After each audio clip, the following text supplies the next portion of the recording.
Hey guys, welcome back. आज की video में मैं आपको बताऊंगा कि आपको कनाडा आना चाहिए या फिर ऑस्ट्रेलिया।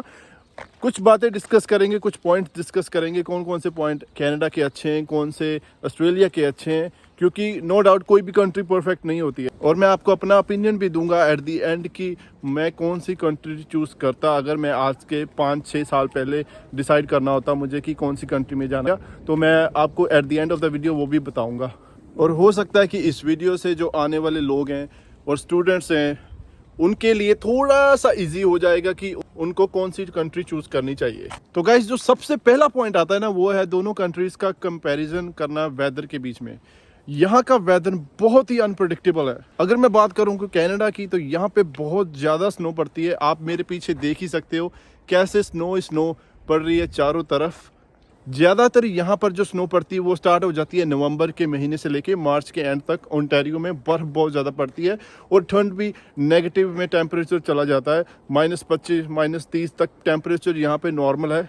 नो डाउट कनाडा में भी गर्मियाँ बहुत अच्छी होती हैं। यहाँ पे समर बहुत मज़ेदार होती हैं। लोग बीच में जाते हैं, घूमने फिरने जाते हैं। यहाँ पे बहुत मज़ा आता है समर्स में। पर यहाँ पे जो विंटर होती है वो बहुत थोड़ी सी मुश्किल हो जाती हैं। और मैं वही बात करूं अगर ऑस्ट्रेलिया की, तो ऑस्ट्रेलिया में टेम्परेचर ज़्यादातर गर्मी ही रहती है। वहाँ पे कुछ हिस्सों में ज़रूर बर्फ़ पड़ती है, पर यहाँ के मुकाबले कनाडा को इसलिए स्नो कंट्री बोला जाता है क्योंकि यहाँ पे बहुत ज़्यादा स्नो पड़ती है। अगर वेदर की बात आती है तो अगर आपको ठंड पसंद है, आपको स्नो पसंद है, तो आपको डेफिनेटली कनाडा चूज़ करना चाहिए, उसमें कोई भी दो राय नहीं है।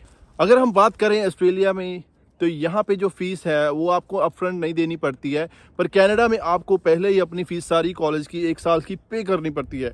और अगर आइल्स की रिक्वायरमेंट है तो वो है 6.5, वहाँ की भी और यहाँ की भी सेम ही है। और उसके अलावा अगर बात करें हम जीआईसी की, तो कनाडा में आपको जीआईसी पहले देनी पड़ती है। वो कुछ होती है, आई थिंक 10-12 हज़ार डॉलर्स होती है, मेरे टाइम पे इतनी थी। वो आपको अपफ्रंट पे करनी होती है, पर बाद में आपको हर महीने वो पैसे मिलते रहते हैं। वो भी आपके ही पैसे होते हैं, आपको इवेंचुअली मिल जाते हैं। पर ऑस्ट्रेलिया में ऐसा कुछ भी सीन नहीं है। पर ऑस्ट्रेलिया का वीज़ा अप्लाई करने के लिए आपको कम से कम वो फंड्स शो करने पड़ते हैं। वो भी यहाँ के 20-25 लाख इंडिया के बन ही जाते हैं। तो बात वहीं पर आ जाती है। अगर आपको कनाडा में सिर्फ आपको अपफ्रंट पैसे देने पड़ते हैं, पर ऑस्ट्रेलिया में सिर्फ आपको फंड्स शो करने पड़ते हैं। बाकी सारे जो होते हैं छोटे मोटे खर्चे होते हैं वो आपको पता ही है। ऑल राइट गाइस, तो उसके बाद जो मेन पॉइंट आता है सबसे जरूरी, वो है पीआर। तो पीआर की बात करें तो Australia as compare to Canada थोड़ा सा टफ है, वो भी सिर्फ स्टूडेंट्स के लिए। अगर बात करें तो यहाँ पे स्टूडेंट्स कनाडा में वो 2 साल की पढ़ाई करने के बाद, अपना 3 साल का वर्क परमिट लेने के बाद, वो अपनी जो एक्सपीरियंस पूरे करने के बाद 1 साल का, तो ईजिली पीआर को अप्लाई कर देते हैं एक्सप्रेस एंट्री में या फिर पीएनपी के थ्रू। और कनाडा में यहाँ पे जो पॉइंट्स हैं वो इतने ज़्यादा हाई नहीं होते हैं, जिसकी वजह से आप अगर 6.5 बैंड्स ले लेते हो और आपकी एज अच्छी है, आपके पास एक्सपीरियंस है, स्टडी है, सारा कुछ है, तो आपके अच्छे पॉइंट बन जाते हैं और आपको पीआर इजीली मिल जाती है 1-2 साल में ही।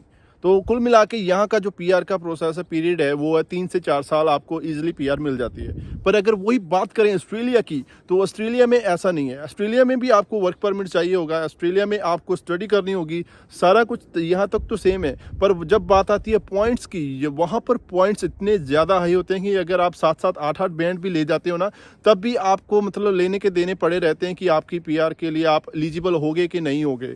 तो वहाँ पर ये एक मसला बहुत बड़ा पड़ा हुआ है, तो स्पेशली स्टूडेंट्स के लिए वहाँ पे थोड़ा सा मुश्किल हो रखा है। मेरा खुद का एक फ्रेंड है, वो और हम दोनों इकट्ठे गए थे। वो ऑस्ट्रेलिया गया था और मैं यहाँ पे कनाडा आया था। तो मेरी पीआर हुए को अभी 3 साल हो चुके हैं। 2020 की मेरी पीआर हुई है और उसकी जो पीआर है वो भी 2016 में ही गया था, पर अभी 7-8 साल हो चुके हैं उसको, पर उसका पीआर को कोई भी नामो निशान नहीं है। तो वो अभी भी मतलब वर्क परमिट पे काम कर रहा है, अपना एक्सटेंड करवा रहा है वर्क परमिट, पर अभी भी तक भी उसको मतलब उसके पॉइंट्स नहीं पूरे हो रहे हैं, जिसकी वजह से वो अपनी पीआर नहीं लगा पा रहा है। तो ऑस्ट्रेलिया यहाँ पे थोड़ा सा फॉल बिहाइंड कर जाता है। अगर आपके पास बहुत अच्छा एक्सपीरियंस है तो आप डायरेक्ट ऑस्ट्रेलिया की पीआर भी अप्लाई कर सकते हैं और वो भी बहुत जल्दी आ जाती है। उसमें इतना ज़्यादा टाइम नहीं लगता है एज़ कम्पेयर टू स्टूडेंट्स। तो आपके पास अगर 3-4 साल का एक्सपीरियंस है किसी प्रोफेशनल जॉब का, तो आप हाई डिमांड स्किल्स में आ जाते हो और उसकी वजह से आप पीआर इजीली अप्लाई कर सकते हो और आपको मिल भी जाएगी। और उसके आई थिंक 1 और 2 साल ही लगते हैं, ज़्यादा टाइम नहीं लगता है ऑस्ट्रेलिया की पीआर के लिए।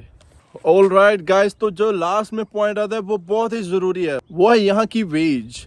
तो कंपैरिजन करें अगर ऑस्ट्रेलिया की वेज में और कनाडा की वेज में, तो बेसिक वेज जहाँ पे कनाडा में ओंटारियो में मिल रही है इस वक्त $15.50।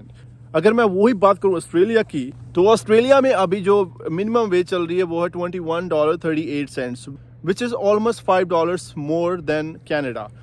तो आप अब इससे हिसाब लगा सकते हो, अगर मिनिमम वेज ही $21 से स्टार्ट हो रही है, तो जो प्रोफेशनल जॉब्स हैं, जो हाई लेवल की जॉब्स हैं, जैसे IT की जॉब्स होगी, नर्सिंग की जॉब होगी, या फिर डॉक्टर्स की जॉब होगी, या फिर किसी भी एडमिन की जॉब होगी, तो उनकी पेज कितनी होगी। मेरा खुद का एक फ्रेंड है, वो अभी जो उसका पैकेज लगा हुआ है वो 150K का पैकेज लगा है।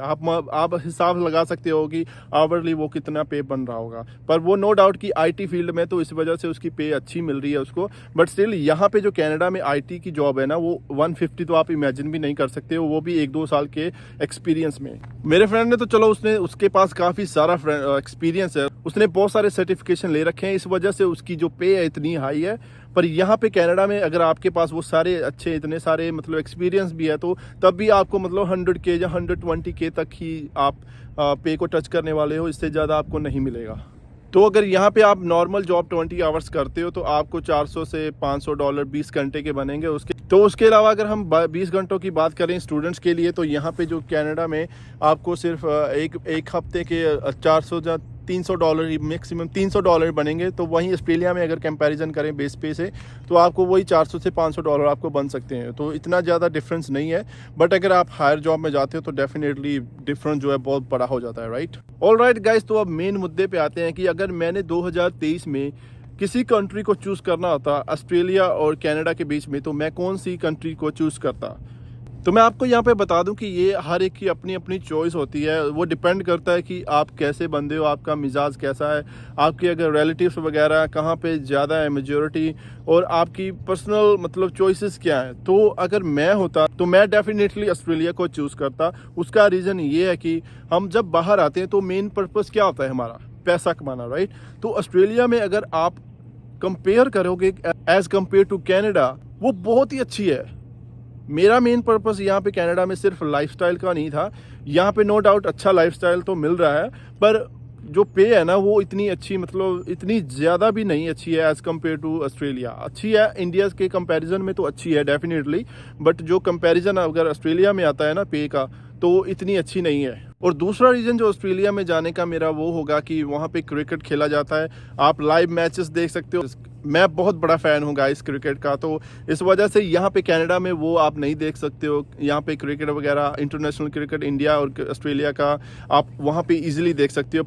तो गाइस तीसरा रीज़न ऑस्ट्रेलिया चूज़ करने का मेरा ये होता है कि वहाँ पे जो जॉब अपॉर्चुनिटीज़ हैं वो बहुत ही ज़्यादा हैं। आपको ऐसा नहीं फील होगा कि अगर रिसेशन भी चल रहा है ना, तो आपको तब भी आपके हाथों में बहुत सारी जॉब्स होंगी।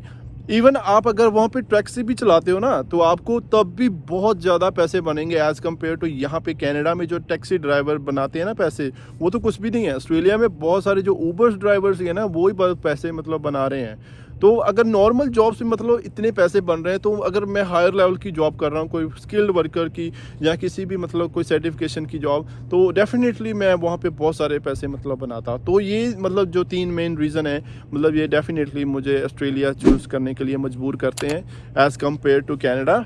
आई होप कि दिस वीडियो आपको थोड़ा सा हेल्प करेगी कि आपको क्या डिसीजन ले पाएँ, आपको कौन सी कंट्री चूज़ करनी चाहिए, ऑस्ट्रेलिया या कनाडा। तो ये मेरा कुछ अपना खुद का ओपिनियन है, मतलब मुझे जो फील हुआ, जो मैंने रिसर्च की है अब तक। पर ये नहीं है कि आपको मतलब इस वीडियो के बेस पे डिसीजन लेना चाहिए। आप अपनी खुद की रिसर्च करें, आपकी अपनी चॉइसेस हैं। So guys, I wish you luck for your future, और मिलते हैं नेक्स्ट वीडियो में। थैंक यू और टेक केयर, बाय नाउ।